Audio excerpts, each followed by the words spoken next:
Hello, तो स्वागत है आप सभी का ओनली सिलेक्शन वर्ड में। और आज हम बात करेंगे एपीएफसी की स्ट्रेटजी के बारे में और किन लोगों को इसकी डेडिकेटेडली तैयारी करनी चाहिए इस बारे में। लेकिन सबसे पहले जो आप लोगों का गिफ्ट है वो मेरे पास आ गया है। मेरी फीस को देख के काफ़ी लोग कह रहे थे कि सर पेन टैप पे पढ़ाएंगे क्या, और बहुत सारी चीज़ें आ रही थी कि सर किस पे पढ़ाएंगे। मैंने हमेशा से कहा डिजिटल बोर्ड, और डिजिटल बोर्ड आपके सामने है आप लोगों का गिफ्ट। तो मुझे याद है जब मैंने शुरुआत की थी लक्ष्मीकांत के ऊपर स्पेक्ट्रम और उसके पीछे बोतल रख के सैनिटाइजर की कोरोना में, और वहाँ से लेके आज यहाँ तक आप लोगों का प्यार लेके आया है, आप लोगों का गिफ्ट। तो उसके लिए आप सभी का बहुत बहुत धन्यवाद। जब मैंने एडवांस बुकिंग भी चालू की थी या बोला था, तब भी बहुत सारी चीज़ें थी, लोगों को यकीन नहीं हो रहा था, और मैंने तब भी आपसे कहा था कि जो आपसे कहा है वही करेंगे। हम वो लोग हैं जो अगर एक बार कह दिया तो पैसे भी अपने लगा के कर देते हैं, लेकिन आप लोगों की वजह से ज़रूरत नहीं पड़ी और सब स्मूथली चल रहा है।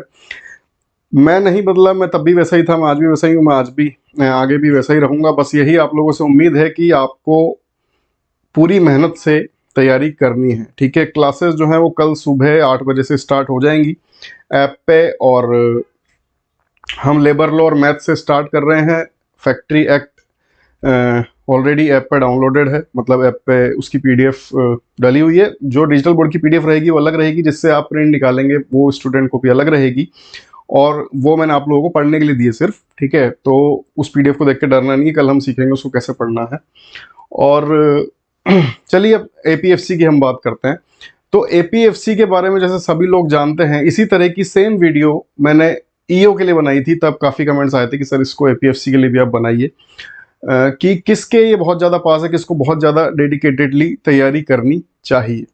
ठीक है, तो एपीएफसी की बात करें तो तैयारी तो यहाँ पे डेडिकेटेडली करने के अलावा कोई चारा ही नहीं है, क्योंकि बहुत ज़्यादा कंपटीशन है। ठीक है, बहुत ज़्यादा हाइप में पेपर है, इसमें कोई दो राय नहीं है। और इसकी बात भी है कुछ ऐसी कि ये हाइप में है। ठीक है, ऐसा है भी नहीं कि ये गलत हाइप में है। लेकिन हम बात करें सबसे ज़्यादा किसके पास है ये, और अगर आपके अदर एग्जाम्स हैं पीसीएस या यूपीएससी, तो आपको कैसे मैनेज करना चाहिए। ठीक है, इस बारे में हम बात करेंगे।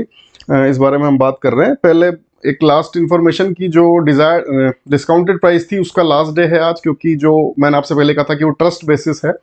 तो कल से जब क्लासेज ही स्टार्ट हो जाएंगी तो फिर वो थोड़ी सी रेट वहाँ पे बढ़ जाएगी। ठीक है, तो यूपीएससी की हम बात करें, और आपके लगातार काफ़ी कमेंट्स आते रहते हैं कि सर मुझे ये जानना है कि यूपीएससी प्री है मेरा 28 मई को, या यूपी पीसीएस भी है, बिहार पीसीएस है, बहुत सारे ऐसे एग्ज़ाम हैं जो इसके साथ हैं, तो मैं कैसे उनके साथ इसको करूं।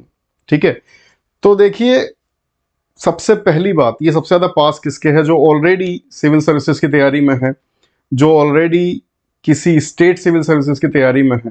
ठीक है, या फिर सबसे ही ज़्यादा पास अगर जिसके कहा जाए तो जिसकी एज निकल गई है, जिसके पास कोई ऑप्शन ही नहीं।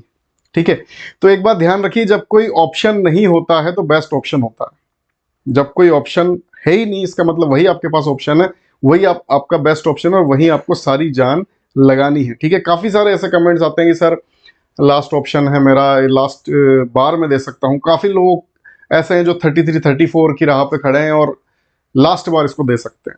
ठीक है, तो उन सभी से मैं कहना चाहूँगा कि पूरा दम लगा दीजिए।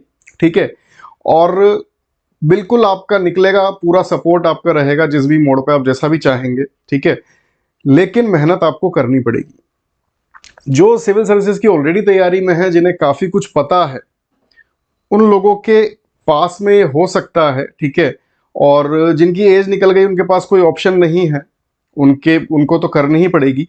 तीसरी जो कैटेगरी आती है, जो बस लेना चाहता है, उसका जुनून है, उसको एक पोस्ट चाहिए ग्रुप ए की, और वो लेना चाहता है इसको। ठीक है, ये सिलेबस प्रीवियस ईयर पेपर्स के आधार पे, कई बार आपने इसको देखा होगा। ठीक है, और कई बार मैंने भी इसको बताया है, और ऐप पे भी ये काफ़ी टाइम से पड़ा हुआ है। तो ये प्रीवियस ईयर के आधार पे, प्रीवियस ईयर से आप जानते हैं कि ऐसा कुछ नहीं होता कि कुछ बदलेगा ही नहीं। ठीक है, बहुत कुछ बदलता भी है, ऊपर नीचे चीज़ें होती हैं। फिर हमें किस हिसाब से पढ़ना चाहिए, कितना पढ़ना चाहिए, ठीक है, कट ऑफ क्या रहती है, ये सारी चीज़ें हैं। तो देखिए कट ऑफ आपके सामने है, इसको बड़ा कर देते हैं अगर आपको दिखने में प्रॉब्लम है। ठीक है, तो अब आप लोगों को क्लियरली दिख रहा होगा।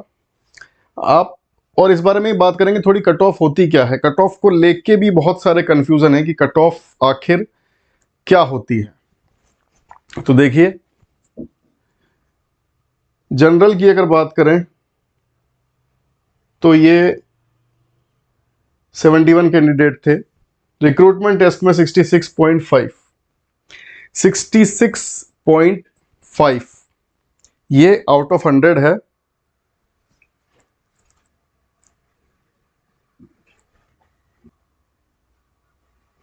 इसको मल्टीप्लाई करेंगे हम 3 से, 5 का रहता है।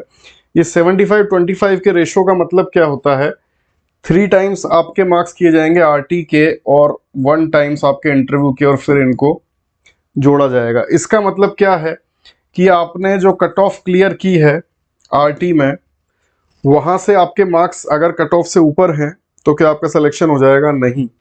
आपने अगर इंटरव्यू में कट ऑफ क्लियर की है जो 50 होती है जनरल के लिए और 45 एसटी के लिए, 45 ओबीसी के लिए, 40 एसटी एससी के लिए, देखिए यहाँ पे मेंशन है, तो वो अगर आपने क्लियर की है तो क्या आपका सिलेक्शन हो जाएगा? जवाब है नहीं। जब ये दोनों मिला के आप आउट ऑफ 400 ये लेके आओगे तब आपका सिलेक्शन होगा। और ये कितनी है आप देख सकते हैं कि ये बहुत ज़्यादा है, ठीक है, 268, अराउंड 68% के आसपास ये है, 67-68% के आसपास, ठीक है। तो बहुत ज़्यादा आप कह सकते हैं, और इतने सालों में कंपटीशन बहुत ज़्यादा बढ़ गया है, ठीक। इतना कठिन पेपर, इतनी सारी वैकेंसी कम होना, मतलब वैकेंसी बहुत कम है, सिलेबस इतना बड़ा है, ये सारी चीज़ें अपनी जगह हैं, उसके बाद भी इसकी कट ऑफ इतनी कैसे जाती है, ठीक है। तो सबसे पहले स्ट्रेटजी के तौर पे आपको क्या करना है, आपको समझना है कि इनमें से कौन कौन से सब्जेक्ट जो हैं वो आपके पास में है। हो सकता है किसी के ये जियो से लेके किसी के ये वाले सब्जेक्ट जो है वो पास में हो, बिल्कुल हो सकता है। जियो, हिस्ट्री और पॉलिटी, इकोनॉमी, ये 4 सब्जेक्ट जीएस वालों के पास हो सकते हैं, ठीक है। हो सकता है किसी के पास में मैथ्स हो, maths, computer, general science, English, ये वाला पोर्शन किसी के पास हो, ठीक है। किसी के पास हो सकता है accounting, auditing, insurance, labour law, जो पहले से इससे ताल्लुक़ रखते हैं उनके पास ये हो सकता है, ठीक है। और करंट इवेंट्स तो सबके लिए एक जैसा है। तो ये मैं आपको बताना चाहता हूं कि इसमें कुछ भी ऐसा नहीं है जो सबके पास ऑलरेडी है, ठीक है। ये एक लेवल प्लेइंग फील्ड है, सबके लिए सेम एग्जाम है। यहाँ पे किसी के लिए ऐसा नहीं है कि उसके बहुत पास है ये और किसी के लिए बहुत दूर है, सबके लिए एक जैसा है, ठीक है। तो इसमें घबराना नहीं है। और सबसे बड़ा क्वेश्चन ये आता है, कई बार पूछते हैं कि सर मैंने आज तक तैयारी नहीं की है यूपीएससी की, या मेरा कोई बैकग्राउंड नहीं है, ठीक है, क्या मेरा इसमें हो जाएगा? बड़ा डाउट है ये लेके कि अगर आपने कभी तैयारी नहीं की है तो क्या आपका सिलेक्शन इसमें हो जाएगा। देखिए, मैं यही कहना चाहूँगा कि क्या 159 जो लोग सेलेक्ट होंगे, क्या उसमें से कोई भी ऐसा नहीं होगा जिसका कोई बैकग्राउंड नहीं होगा? पहले ईओए सेलेक्ट हुए, पहले एपीएससी सेलेक्ट हुए, क्या कोई ऐसा नहीं होगा जिसका कोई बैकग्राउंड नहीं हो? क्या कोई ऐसा नहीं होगा जो यूपीएससी की तैयारी करने वाला नहीं होगा? क्या कोई ऐसा नहीं होगा जो बीए वाला होगा? सबका सिलेक्शन होता है, ठीक है। यूपीएससी की तरफ से एक ही वो बात कहती है, टैलेंट आप दिखाइए, 2 घंटे आपके पास हैं, ठीक है, 2 घंटे में आप टैलेंट दिखाइए और सीट ले जाइए। 75-25 का रेशो ये बताता है कि अगर आपका आरटी में ही आप 70% प्लस लेके आते हैं, किसी तरह से 70 से 75% के बीच में या उससे ऊपर भी ले आते हैं, बहुत ऐसा नहीं है कि ये नामुमकिन चीज़ है, लोग लाएंगे, आप देख लेना, मैं आज भी कह रहा हूँ, ठीक है। मेरे बैच से लाएं, कहीं से भी लाएं, लेकिन लोग लाएंगे, ठीक है। और 70-75% लेके आने के बाद में वो यहीं अपना सिलेक्शन सिक्योर कर लेंगे। तो स्ट्रेटजी के तौर पे मैं आपसे यही कहना चाहता हूं कि जो भी आपको आज लगता हो अपने बारे में, उसको सोचना बंद कीजिए। यूपीएससी के हिसाब से देखिए, उसको कोई मतलब नहीं है आप कहाँ से आते हैं, क्या करते हैं, आपने अपनी निजी जिंदगी में आज तक क्या उखाड़ा, उसको कोई फर्क नहीं पड़ता। उसको मतलब इससे है कि 2 घंटे, मात्र ये 2 घंटे में आप क्या करते हैं, उसको इतना ही देखना है। वो 2 घंटे में आपने किया, जो भी किया, ठीक है। अब अगर उस 2 घंटे से पहले जो 2000 घंटे हैं अभी आपके पास, उसको आपने कैसे यूटिलाइज किया, उसका इफेक्ट पड़ेगा इस 2 घंटों पे। ये 2 घंटों में आपने क्या किया, इससे आपके बारे में सोच नजरिया सबका बदल जाएगा। जब भी पेपर आप देके बाहर आएंगे और आपके नंबर अगर अच्छे बन रहे हैं, एक बार सोच के देखिए, आपका नजरिया आपके खुद के लिए बदला हुआ होगा, ठीक है। और इसका रिजल्ट आने के बाद में जब आप इंटरव्यू में जाओगे, वहां पे आपका नजरिया आपके लिए बदला हुआ होगा। देखने वाले जो सामने बैठे होंगे आपके, उनके लिए आपका नजरिया देखने का बदला हुआ होगा, ठीक है। वो आपको ये नहीं देखेंगे कि आपने बीए किया है, ह्यूमैनिटी से किया है, क्या किया है आपने, वो नहीं देखेंगे, ठीक है। नजरिया आपके लिए बदल चुका होगा। तो यही मैं आपसे कहना चाहूंगा कि आप तैयारी में लगिए, जो सब्जेक्ट आपको पास लगते हैं उनसे शुरू कीजिए, उनको पहले स्ट्रॉन्ग कीजिए। दुनिया की भीड़ में और इन सब डराने वाली चीजों में मत डरिए। आपको आप बस ये सोच के चलिए कि वो 2 घंटे किसी के भी हो सकते हैं, उन पे किसी का बस नहीं है। अगर वो आपके हो गए तो नजरिया सब कुछ बदल चुका होगा जब तक आप बाहर निकलेंगे, ठीक है। और इस जर्नी में पूरा सपोर्ट आपको है, ठीक है, जिस भी तरीके से आप चाहें, और पूरा आपके साथ रहेंगे। जितना आप लोगों ने प्यार दिया है, वैसे आपके कमेंट्स बहुत ही मोटिवेशन वाले और बहुत ही प्यारे जो होते हैं, उनके सामने ये गजट्स कुछ भी नहीं है। लेकिन अच्छा लगता है जब इस तरह की चीज़ें होती है, ठीक है। और आप लोगों का प्यार ही है जो सब कुछ चल रहा है, और जिसके साथ आप लोग हैं उसको कोई रोकने की जरूरत भी नहीं है, ठीक है। कोई रोक भी नहीं पाएगा। तो यही मैं आपसे कह रहा हूँ कि उसी तरीके से आप अपने आप को फील कीजिए, मोटिवेट रहिए, ठीक है। और ये सोचिए कि अगर वो 2 घंटे आपके हो गए तो फिर आप अलग कुछ होंगे।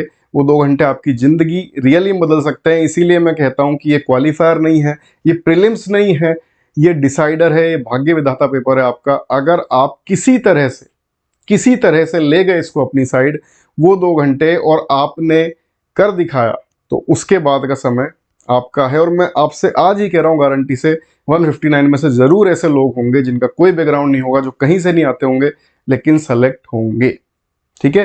तो चलिए इसी उम्मीद के साथ मिलते हैं कल सुबह क्लास में।